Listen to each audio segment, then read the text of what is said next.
Hi guys, this is FPL Nows and welcome to my YouTube channel. In this video, we'll be previewing FPL Gameweek 13, looking at viable cheap strategies, differentials to own, and players to target to get those nice green arrows. Let's dive in. Starting with cheap strategy, I know a lot of managers still probably own their triple captain or free hit chips, and they are considering using either one. I think this game week is the perfect opportunity to do so. With Haaland facing Leeds, who are in the bottom 5 for goals considered, and having had some form of midweek rest, that's for Haaland. I think this fixture is perfect for him and for anyone who wants to use this triple captain chip. I see Haaland having a haul. Alongside Haaland, despite the danger of Pep roulette seemingly, I still think Doku will start this game. And I also love Nico Riley. However, I have to, put out a note of caution that Aït-Nouri is back. And with the amount of fixtures in December, I wouldn't own O'Reilly for a long time. So take note of this as well as other City assets. For free hitters, this chip is very viable because, a lot of teams currently have triple City. And this game week is the perfect time to triple up on them. I think on that juicy fixture to target is the Brentford versus Burnley game. Thiago was actually very unlucky not to have hauled last game week. He's almost becoming a near essential as the second striker to own in most teams. He's currently behind Haaland for goals scored this season, and his form has been imperious. If you're looking for a differential to own this week, I think in much more nailed assets than O'Reilly of Man City is Brentford's Coyote. His long throw prowess is very well known. I also think Kevin Schade and Dango are differential assets to own, but I prefer Schade because of Burnley's weakness on the right side, and Schade just has more attacking upside, personally to me. Semenyo is fit, according to Iraola, and future versus Sunderland won't be an easy game because Sunderland are actually a very, very hard side to beat. A lot of people are probably expecting them to regress, which maybe might happen, but at least for now, they're still a very tough team to beat. They were unlucky to lose last game week against Fulham.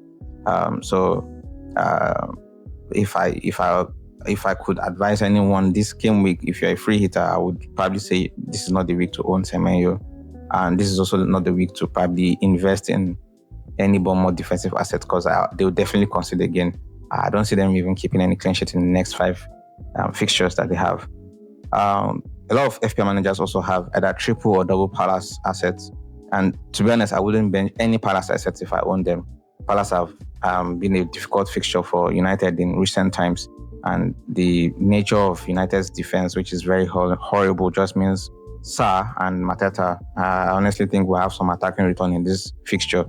I can almost guarantee that Palace may even keep a clean sheet because they are actually the second best defense in the league behind Arsenal. And Guehi, as well as Lacroix and the others, will probably even get DEFCONs. So if I had Palace assets, I would start them this game week. I don't like any United assets apart from Mbeumo.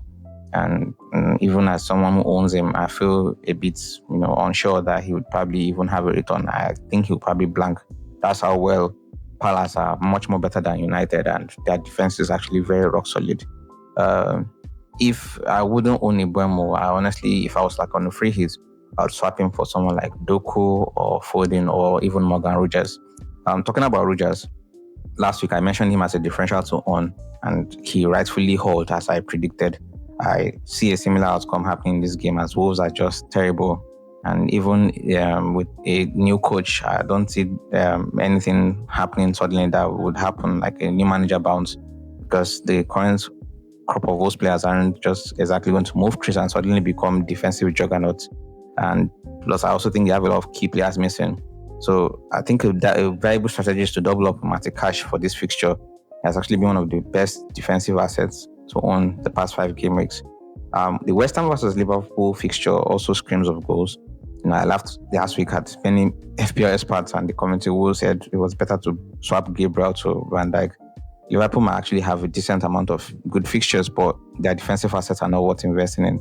The attack has also been very disappointing of late with Ekitike, Isak, Salah, and Gakpo all hugely disappointing. Of the lot, Gakpo still looks the best asset to own, mainly because Salah just costs a lot, and the response he's getting isn't justifying his price tag. But if you own Salah, start him, and I would not say you should sell him, even though AFCON is on the horizon, or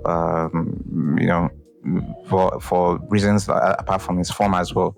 I honestly would just keep him because there's really no one to say you want to buy him for. The only premium asset that makes sense is Saka. That's talking about midfielders.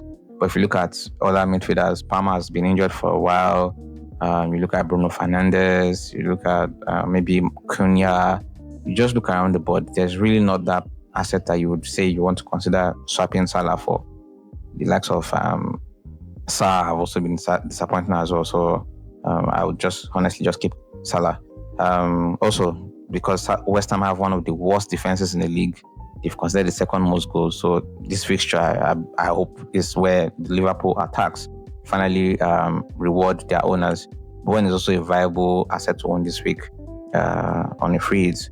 Liverpool's defense is equally as poor as West Ham. Not in the same length, but Liverpool's defense have been very, very terrible. Callum Wilson is actually a very nice differential to own, and I would have him this week over maybe someone like João Pedro or Voltemade. Talking of João Pedro, this is the time for owners to honestly sell. Palmer is back. The lineup is likely to be used more as the 9, and with the huge amount of fixtures coming, I think João Pedro will get reduced minutes and a lot of benchings probably.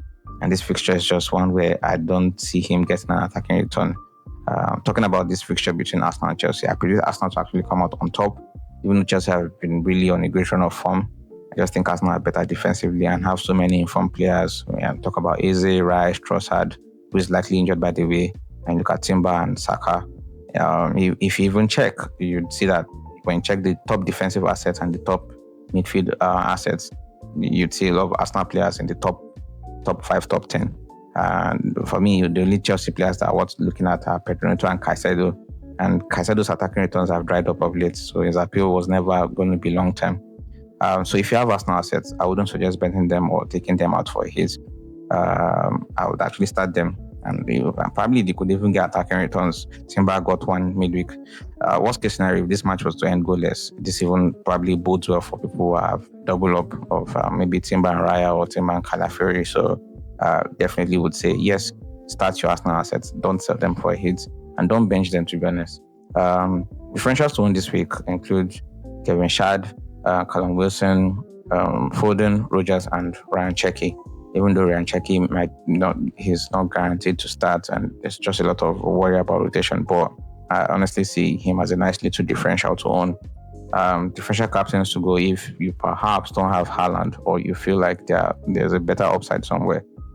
These are Thiago, Mateta, yes, against Man United, Salah, and then Rogers. That's all for this game week.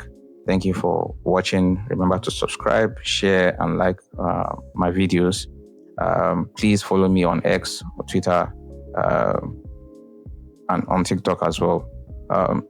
Good luck to us all, and may our arrows be green. Cheers, everyone. Bye.